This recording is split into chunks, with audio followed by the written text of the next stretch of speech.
महादेव की इन्होंने बात की सर, मैं इनसे जानना चाहता हूँ, कोई आदमी ऐसा होता है क्या जिसके माथे में आंख होती? बताओ भाई।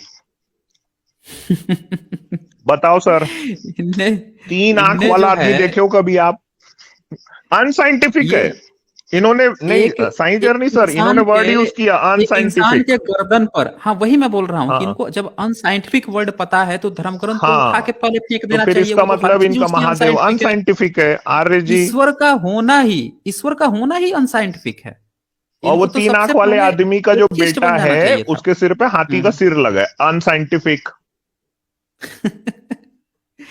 तो चलिए आर्या महोदय, मैं और लास्ट में वो आपसे तीन आंख वाला जो, ने, एक मिनट रुकिए ना सर, ये हम्म, इनको रोक के रखिए। तीन आंख वाला जो आदमी है, उसके पास एक बैल है, वो बात करता है, अनसाइंटिफिक। तीन आंख वाले आदमी का जो बेटा है, वो जो चूहा होता है उसके ऊपर चलता है, अनसाइंटिफिक। तीन आंख वाला जो आदमी अच्छा, है, ईश्वरों वो का पैदा होना, कैलाश पर्वत में ईश्वर जाके रहता है। आज तक हम्म, किसी को नहीं पता चला है कि वो ऊपर से, अच्छा, यूट्यूब में ब्रह्मा वीडियो विष्णु होंगे, ऊपर महेश से का, देख लो।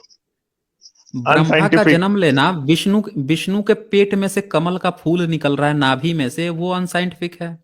हाँ। एक एक जो है अंडा जो है खोल से फुट रहा है और उसके अरे फूटने शिव से पुराण में तो ये आता है सर। वेद निकल शिव रहा है, पुराण की उसकी कहानी रंग जो बता है। रहा हूँ। हेलो। शिव पुराण हाँ की एक हाँ, कहानी बता रहा हूँ, अपनी मनगढ़ंत चीज नहीं बता रहा हेलो। हूँ। सर इनको बोलने दीजिए। सर कि मेरा एक क्या हुआ, सवाल है। एक मिनट रक्षित, एक मिनट यार, नहीं नहीं, इन्होंने अनसाइंटिफिक वर्ड यूज किया है और उन्होंने कहा अनसाइंटिफिक है वर्ड किया कि है ना, तुम इनके लोगों धर्म में ग्रंथों को हिम्मत नहीं जानना मेरे पड़ेगा ना सवाल का इन्हें। जवाब देने में। अब मैं सारे इनके सवालों के जवाब देता जा रहा हूँ। क्या होता है, शिव पुराण में कहानी आती है, अपने मन से नहीं बता रहा हूं, इनकी किताबों से बता रहा हूं, कि एक दिन वो तीन आंखों वाले जो बाबा है ना, वो कहीं ऋषि मुनियों के आश्रम पहुंच जाते हैं। उनका लिंग जो है वो उत्तेजना के भाव में रहता है। ठीक है, तो वो जो ऋषि मुनि हैं, उनकी जो औरतें हैं, वो वहां पे सब घूमती रहती हैं। उसमें से कुछ औरतें आके उस उत्तेजित लिंग के पास में बैठ जाती हैं। चले गए, चले मगर गए वो। बाकी के लोग तो भाग गए, सुनेंगे ना। भाग गए वो। तो उत्तेजित जी। लिंग के पास आके बैठ जाती हैं। ठीक है, और कुछ औरतें डर जाती हैं। लेकिन वो जो ऋषि मुनि होते हैं, उनको बड़ा क्रोध आ जाता है कि ये आदमी अपने उत्तेजित लिंग को लेके यहाँ आ गया। तो वो उस उत्तेजित लिंग को काट देते हैं। लेकिन कहानी इसके बाद और फिर यहां से एक रोमांचक मोड़ ये लेती है कि वो जो लिंग है, वो इतने गुस्से में आ जाता है कि उसके लिंग के अग्रभाग से आग निकलने लगती है, और वो पूरे जो सृष्टि है उसको आग से विनाश करने लग जाता है। अनसाइंटिफिक। अब भाई पूरी काश सृष्टि का मोहम्मद विनाश हो रहा गोरी है, के मतलब टाइम में ये हो आप जाता। नहीं नहीं, आप ये सोचो ना, वो जो लिंग है, वो उत्तेजित लिंग उछल कूद मचा रहा है इधर से उधर, समझे, और उसके अग्रभाग से आग फेंक रहा है, वो ज्वालाएं निकल रही हैं। एकदम सृष्टि विनाश की तरफ जा रही है। अब जो ऋषि मुनि है, वो भी परेशान, यार ये क्या हो गया, एक उत्तेजित लिंग इतना उत्पात मचा रहा है। तो ब्रह्मा जी के पास जाते हैं, तो ब्रह्मा जी बोलते हैं, भाई वो शिव जी का लिंग था जिसको काट के फेंके हो तुम लोग। अब तुम्हारी जो सहायता है वो पार्वती जी ही कर सकती हैं। तो जाइए पार्वती जी के पास में, हाथ पांव जोड़िए कि वो लिंग को अपनी योनि में समाहित कर लें। तो इसके बाद से जब उनके पास जाते हैं, तो वो बोलती हैं कि चलो ठीक है भाई, ये सृष्टि को विनाश से बचाने के लिए मैं ऐसा करती हूँ। और उसके बाद से आज जिस रूप में शिवलिंग की पूजा की जाती है, उसमें आप नीचे का देख लीजिए, जो नीचे वाला भाग है वो पार्वती की योनि है।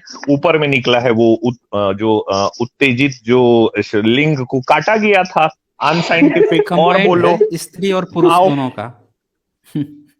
लो सर बताओ अब। और मैं मतलब क्या क्या खोज के बताऊं? और ये कहानी मैं नहीं बता रहा हूं, ये कहानी शिव शिव पुराण में पुराण में आती है। और लिंग पुराण में भी आता है ये कहानी। इसलिए मैं ब्लास्फेमी भी नहीं कर रहा हूं, मैं किसी के नहीं, इनकी धर्म का किताबों में लिखा अपमान है। भी नहीं कर रहा नहीं नहीं, हूं, ये मैं कोई तो अपमान सिर्फ की बात वही नहीं है, बता ये रहा हूं। किताबों में लिखा है।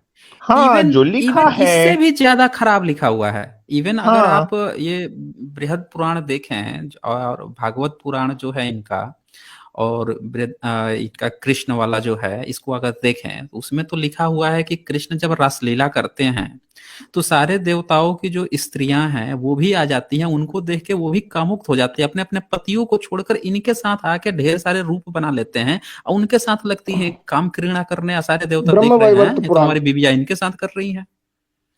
अब बताइए जी, ये ब्रह्म सब अच्छा बातें वैवर्त जो खासा पुराण। हैं। मैं मैं ना सर एक मतलब अच्छा खासा चुपचाप शांति से बैठा हुआ था, तबीयत भी इतनी कुछ ठीक ठाक नहीं है, वो आके और तपा के जा रहे हैं कि मैं चैलेंज है मेरा कि तुम्हारे से जो पूछूं जवाब तुम नहीं डर दे गए। पाओगे। हाँ, और इतना बोला भाग गए यार।